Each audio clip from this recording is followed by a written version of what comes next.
that was originally run to select the monument site back in 2014. The National Monument to Canada's mission in Afghanistan was announced actually in May 2014, and that's why I think it would be relevant to have the documents since that date. This would allow us to compare the consultations that were made with the veterans then, but also to understand the whole process in entirety, how it's unfolded, how we have gotten to this point. When I look back at, obviously I've had to look at this, it has been a very interesting journey. There seemed to be a rush for, there seemed to be a rush to have the memorial for those that fought against the communists be put up ahead of those that had sacrificed their lives for the Afghan mission. This was not prioritized at the time, so I think we needed to understand how that process was and how it got to where it is. So I would ask that we discuss that amendment or we move on that amendment. Yeah, thank you, Mr. Surai. But on the list, I have Mr. May, Mr. Richards. But before I go to Mr. May, could you please, because we don't have a copy of the amendment, could you please read it again slowly so the interpreters will Yep, have no problem. I will read it again. So in paragraph B, remove the following, quotation marks, since November 18th, 2021, and quotation, and replace it by since May 1st, 2014. So we're replacing since November 8th, 2021, and replacing it with since May 1st, 2014. Very simple amendment. Excellent. Thank you. Merci beaucoup. Alors, thank you. All right. Mr. Brian May, the floor is yours. Thank you. I'll be brief. I think this is an important amendment. I think that we do, if we're going to pursue this study, I think we do it right, and we start from the beginning of this process. I imagine that there is significantly more information if we're going to expand the date of this in terms of how we got to where we are. But I do think that's important to recognize and understand. I promised they would be brief, Mr. Chair. I know that there are even further amendments that we would like to bring forward, and I want to make sure we make time for those. And I believe Mr. Richards wants to speak specifically to this amendment. I will admit, when I put my hand up, I was hoping just simply to make sure you recognize me once this amendment is been determined. Thank you. Thank you so much. And now, Mr. Richards, the floor is yours. So, although, certainly from my perspective, never any issue with more transparency and disclosure. But I do want to point out for the committee members, two things. First of all, the date November 8th, 2021 is actually quite significant to what we're talking about. What we're talking about here is trying to determine from the time the decision of the jury was initially communicated, which was November 8th, 2021. That's why that date's chosen. And that decision of the jury was communicated to the ministers, the two ministers involved, and from that date forward, there was interference by the Prime Minister's office. We've seen enough evidence. We know that has happened, and that's what we're trying to find out about is why was there interference to change the decision. The only documents that matter are the documents from the date the decision was first communicated forward, and the reason they're the only ones that matter are because what's at question here is why did the government try to change the decision of the jury? So any document before November 8th of 2021 is completely irrelevant to what we're trying to learn as a committee. And that's why that date was chosen. It's chosen for a very specific reason. And what I would not want to see, now we're talking about 7.5 more years worth of documents. We're asking for this to be provided to the committee. And obviously, when you go back 7.5 more years, you're going to have a significant delay for documents which will clearly produce nothing that will help us to determine what happened here after November 8th of 2021, which is what we're trying to determine.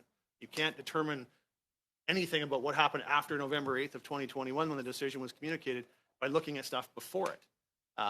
So I would just say that I think what this will do, and I think I frankly will say I think the motive is deliberately to try to delay this, because clearly what we've seen over the course of a number of months now is an effort. Not only that, but over 2 years prior to the decision that to change this being announced by the Prime Minister, there has been all the efforts here by this government to try to hide whatever it is that caused them to change this. They've gone to fairly significant lengths here. And I will frankly just say, I think the motive behind this amendment is to further cover up and hide from that by delaying getting the documents that will actually get to the answers here. So I haven't heard a single reason why anything before November 8th will help us to get to the bottom of why did the Prime Minister's office interfere after November 8th when the decision was initially communicated to interfere. I don't see what this adds. I think it's deliberately designed to try to delay this committee from doing its work to get to the bottom of this. Thank you very much, Mr. Richards. And I have also on the list Ms. Bliney. I just feel like that kid song when I was, my boys were little. This is the song that never ends. It just goes on and on. So here we are. So I'm hoping we can just vote on this amendment. I don't really care. I just want to get this done. Veterans deserve to know what happened. We need a better process. We need transparency. Can we just get this moved? So, you know, if you want to change the date to May 1st, I'm sorry, I don't see how it's going to leave out November the 8th. I believe both people see both sides of this seem to be trying to delay and delay. Like, let's get it done. So I'm happy to support it if it means we actually get this vote done. If we don't get this vote done soon, I'm going to be very frustrated because we just need to get it done. Like, obviously, we need to look into this. Obviously, there's something that hopefully we're going to find. Because it just seems like a lot of blocking at this point, and that's how I'm feeling. So, yes, I'm happy to support it. Let's move forward. So thank you very much. Thank you very much, Ms. Bliney. But I still have 3 people on the list.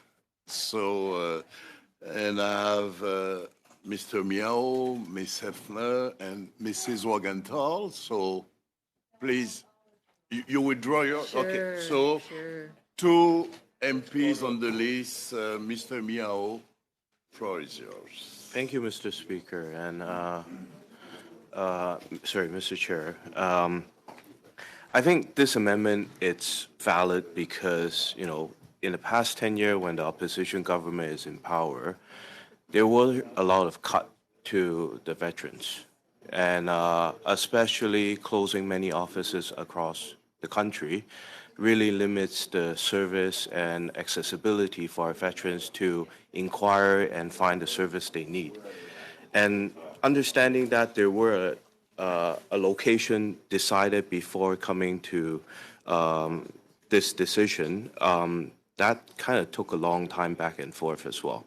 And that is why it's important for us to really, if we were to study this monument, whether or not it should be continued with the decision that veterans have decided, we should go back from the start to look at where it happened and how we can, at the same time, is to really dig deeper, right? If this is what the opposition member is proposing, then let's do that. And I think ultimately there's nothing to hide. I think our government is very transparent, and there are ways that I think with the things that we have in place that we can really go further into this study and to see what it's impacting our veterans right now. Thank you. Okay, thank you, Mr. Miao. And now go to Ms. Hefner. Thank you, Chair. I agree that this is a good amendment. I think we have to, if we're going to study the monument in Afghanistan, we have to go back to when it was first conceived, and that happened back in 2014. And lots of things have happened with this monument before 2021. And so it's absolutely relevant to study the whole process of how we've gotten to where we are today. That's it. Thank you. Okay, thank you. So no more interventions. So we're going to go to a vote on the amendment of Mr. Sarai. So I'd like to ask members of the committee, do I have unanimous consent for the amendment of Mr. Randip Sarai? No, because we're afraid they're just using it to delay further. No, I don't have unanimous consent, so je demande donc au greffier de bien So I vouloir. ask the clerk to record the votes. Mr. Badawi, Yes. Miss Hefner, Have Mr. May, Yes.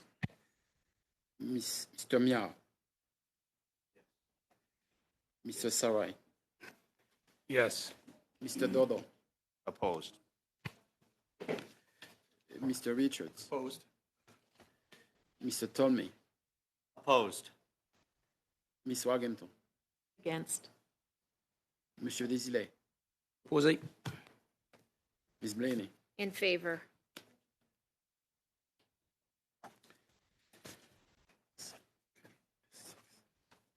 Yeas pour 6, nays contre 5, 5. 6 nays. Yes, 6 years. Excuse me. 6 Yes. years.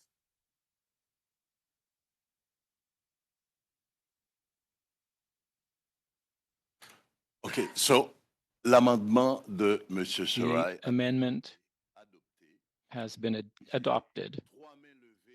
I see 3 hands raised, Mr. Desilets, Mr. May, and then Mr. Miao.